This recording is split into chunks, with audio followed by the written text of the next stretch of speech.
सिरसा निरंतर विकास कर रहा है। जी। इन 5 सालों में जो हमारी कमेटी है, उस कमेटी में 31 वार्ड आते हैं और मेरे ख्याल से इन 5 सालों में लगभग 150 करोड़ रुपया खर्च हो चुका है। जी। आगे जो आने वाले अभी 100 दिन बकाया हैं, इनके अंदर हम एक टारगेट लेके चलें कि 100 दिन में 125 करोड़ रुपया और भाई गोपाल कांडा जी जो लेकर आए हैं, हमने खर्च करने हैं। बीजेपी की सरकार सत्ता में आ चुकी है, लेकिन एक बार है वो बार बार दोहराई जा रही है कि कांडा बंदूक ईडी के डर से बीजेपी में है। ईडी क्या है? सिरसा की हार का क्या कारण मानते हैं? जैसे अगर डॉक्टर अशोक तंवर की बात करें तो उन्होंने कहा भाजपा कार्यकर्ताओं की सेध मारी थी। जिलाध्यक्ष पर भी काफी आरोप थे जो कि टिप्पणियां बनकर आगे आ रहे थे, अभी तक कि खुलकर मुझे चर्चा नहीं ऐसा हुई। सिरसा की विधायक की किसानों के लिए क्या गति है? किसानों को क्या नया मिलने जा? खेतों में सबसे बड़ी जो एक दिक्कत आती है वो खाड़ों की है। जी जी। वो खाड़ों के लिए भाई गोपाल कांडा जी ने मांग रखी है, पहले जो कानून बना हुआ है 20 साल का, जी जी। उसको बदला जाए कि वो खाड़े की जो रिपेयर है वो 20 साल की बजाय 5 साल की जाए। 5 साल में नया खाड़ा बने या नया मोगा दिया जाए या खाड़े बंद करके पूरे हरियाणा में मोगे लगाए जाए, जो पाइप हम कहते हैं, वो जमींदार मोगा कहते हैं, वो लगाई जाए तो वो निरंतर लंबे भी चलेंगे और जमींदार का पूरा पानी मिलेगा। सबसे बड़ी मांग तो ये रखी है कि जो हरियाणा के सरपंच हैं उनकी पावर बढ़ाई जाए जी जी। और उनको सेल्फ काम करने की इजाज़त दी जाए, जी। जिसके अंदर एक सरपंच का जो जुड़ाव होता है गांव का, एक उसको पता होता है क्या मुझे करना है गांव के। गोविंद कांडा का विजन क्या है? गोविंद कांडा कहाँ से चुनाव लड़ेंगे? देखिए, मैं तो भारतीय जनता पार्टी का एक सिपाही हूँ, जहाँ से अगर वो मुझे टिकट देंगे, मैंने वैसे इलाहाबाद से चुनाव लड़ा था और मुझे इलाहाबाद की जनता ने प्यार दिया, 60,000 वोट दिए और उस आंदोलन में दिए जिस आंदोलन में अभय सिंह जी ने इस्तीफा दिया। राजनीति करके लोगों ने उसको एक मतलब सबक सिखाया जी जी। और मुझे 60,000 वोट दिए।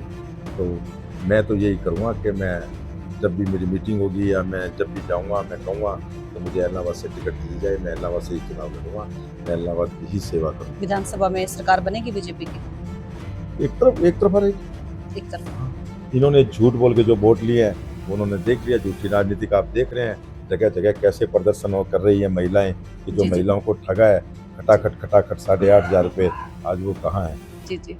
नमस्कार, आप देख रहे हैं पहरेदार भारत न्यूज और इस वक्त सिरसा की जो तस्वीरें हैं आप वो देख रहे हैं और भाजपा वरिष्ठ नेता गोविंद कांडा जी हैं वो हमारे साथ हैं। सब कह रहे हैं सिरसा का विकास कांडा बंधुओं के साथ। आखिर इस बात में कितनी सच्चाई है कि क्या सिरसा का विजन था और वो कितना सक्सेस हो चुका है, आगे क्या कार्यक्रम है, तो गोविंद जी से बातचीत करते हैं और जानते हैं सिरसा विजन के बारे में। हाँ जी, नमस्कार भाई साहब। हाँ जी, बहन जी। हाँ जी, कैसी तबीयत आपका है? स्वागतम है पहले तो। हाँ सब जी। बढ़िया, आप सुनाइए कैसे हैं? हाँ जी, और सिरसा विज़न क्या है? काफ़ी देखिए कम बहन जी, समय बचा है अब विधानसभा देखिए चुनाव में। सिरसा निरंतर विकास कर रहा है जी। और इन 5 सालों में जो हमारी कमेटी है और उस कमेटी में 31 वार्ड आते हैं और 31 वार्डों में निरंतर काम चला है जी। और मेरे ख्याल से इन 5 सालों में लगभग, अगर आप भी जाके कमेटी से मांगेंगे और आप कमेटी से पूछेंगे तो लगभग अभी तक मेरा जो आइडिया है कि 150 करोड़ रुपया खर्च हो चुका है। जी, जी। और आगे जो आने वाले अभी 100 दिन बकाया हैं, इनके अंदर हम एक टारगेट लेके चलें कि 100 दिन में 125 करोड़ रुपया और भाई गोपाल कांडा जी जो लेकर आए हैं, जी, जी। वो हमने खर्च करने हैं। तो उसके लिए काफ़ी टेंडर हमने लगभग 25-30 करोड़ रुपए के टेंडर कर दिए हैं, वर्क्स ऑर्डर भी जारी कर दिए हैं जी, जी। और कुछ टेंडर और आज यहाँ लगा दिए हैं 20 करोड़ के। एक स्टॉर्म वाटर का जो सबसे बड़ा टेंडर है 35-40 करोड़ का लगभग, वो भी हम 1 हफ्ते में वो भी लगा देंगे। तो एक ये टारगेट लेके चले हैं कि इस 100 दिन में 125 करोड़ रुपया खर्च करना है और सिरसा की एकदम तस्वीर बदलनी है।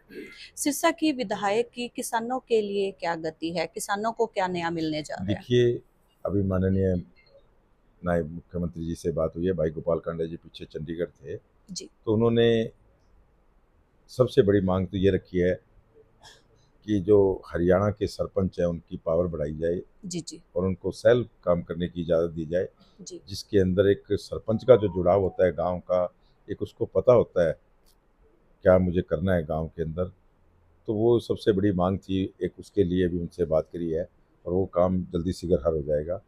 दूसरी हमने एक सबसे बड़ी मांग ये रखी है कि खेतों में सबसे बड़ी जो एक दिक्कत आती है वो खालों की है। जी जी वो खालों के लिए भाई गोपाल कांडा जी ने मांग रखी है कि जैसे हम सड़क 5 साल के बाद बना देते हैं, कोई मोहल्ले की गली बना देते हैं, कोई सीवर लाइन की पाइप डाल देते हैं, कोई रुक जाती है, लेकिन जब इसकी एक खेतों में खाले की बात आती है तो वो एक पहले जो कानून बना हुआ है 20 साल का, जी जी उसको बदला जाए कि वो खाले की जो रिपेयर है वो 20 साल की बजाय 5 साल की जाए। जी जी 5 साल में नया खाड़ा बने या नया मोगा दिया जाए या खाड़े बंद करके पूरे हरियाणा में मोगे लगाए जाएं, जो पाइप हम कहते हैं वो जी जी जमींदार मोगा कहते हैं, वो लगाई जाए तो वो निरंतर लंबे भी चलेंगे और जमींदार का पूरा पानी मिलेगा। और जब जी जी पानी मिलेगा हक मिलेगा।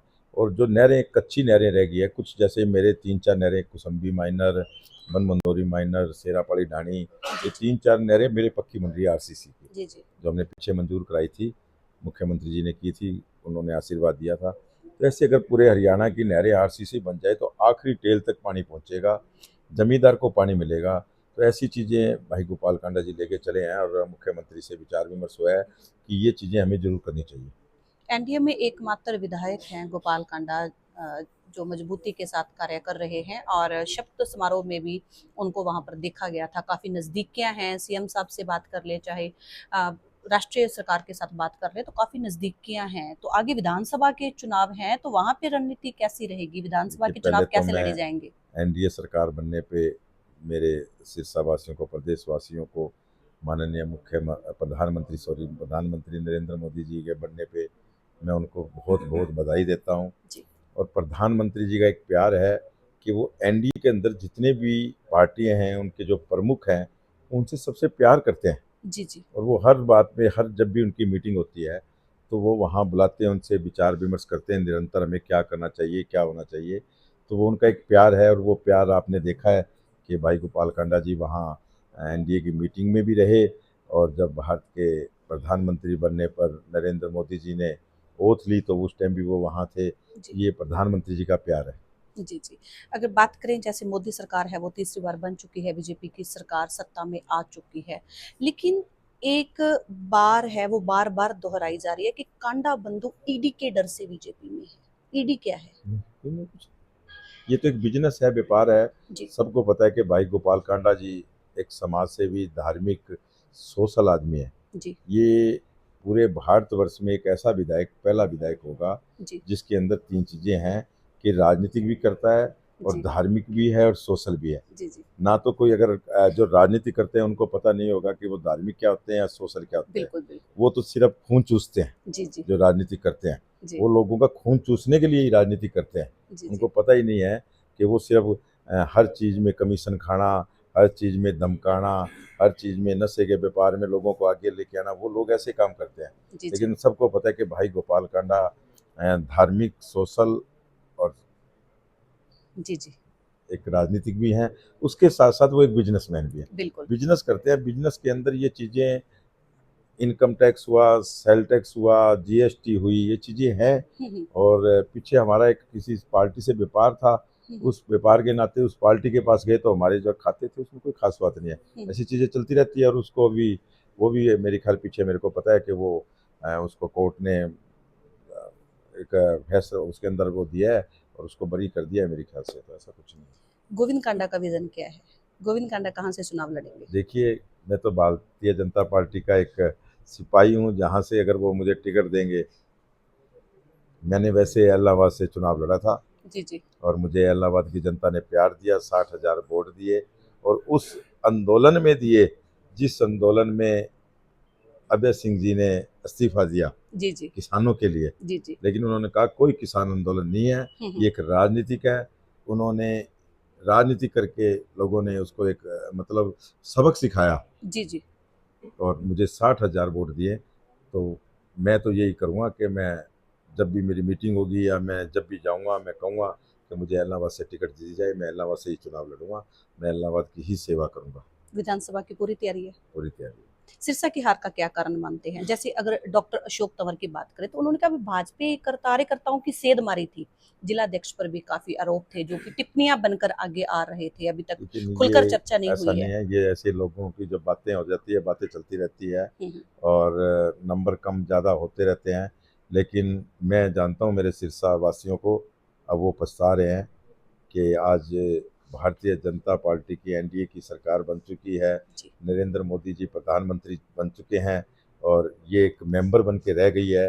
अब हम कहाँ जाएं, किसके पास जाएं, वो सोच रहे हैं कि जी हमारे से जो गलती होगी ये बहुत बड़ी गलती हो गई कि हमने इसको मेंबर बनाने के लिए वोट नहीं दिए थे। एक कांग्रेस सरकार ने जो एक लोगों को भ्रम फैलाया था कि शायद उसमें आप भी आते हैं कि जी आपको 8,500 रुपये मिलेंगे, खटाखट रहने जी आएंगे। जी तो आप उन बातों में आ गए और उन जी बातों में आके कांग्रेस को वोट दे दिया। आज जी आप भी जी पछता रहे हैं कि जी बड़ा गलत हो गया है ये। जी और सिरसा की जनता चाहती है कि हमारे को ठग लिया है और ऐसे ठगों से दूर रहें और आने वाले इलेक्शनों में इस बात का कांग्रेस पार्टी को सबक मिलेगा और हरियाणा की जनता उनको सबक सिखाएगी। विधानसभा में सरकार बनेगी बीजेपी की? एक तरफा रहेगी। एक तरफा। हाँ, इन्होंने झूठ बोल के जो वोट लिए हैं वो उन्होंने देख लिया। झूठी राजनीति का आप देख रहे हैं, जगह जगह कैसे प्रदर्शन कर रही है महिलाएं कि जो जी जी महिलाओं को ठगा है जी खटाखट 8,500 रुपये, आज वो कहाँ है। जी जी जी, बहुत बहुत शुक्रिया। तो ये थे हमारे साथ भाजपा वरिष्ठ नेता गोविंद कांडा, जिन्होंने खुलकर बताया विधानसभा चुनाव की रणनीति। जैसे आप सब जानते हैं कि मास्टर की कहा जाता है, इलेक्शनों में टैग लगा हुआ है कि इलेक्शनों के माहिर हैं, की कहा जाता है। तो आगे विधानसभा में क्या जलवा दिखाते हैं ये तो समय ही बताएगा। फिलहाल आगे की रणनीति के बारे में खुलकर चर्चा की है गोविंद कांडा जी ने। आपकी इस वीडियो के बारे में क्या राय है अपने कमेंट में जरूर बताएं। धन्यवाद।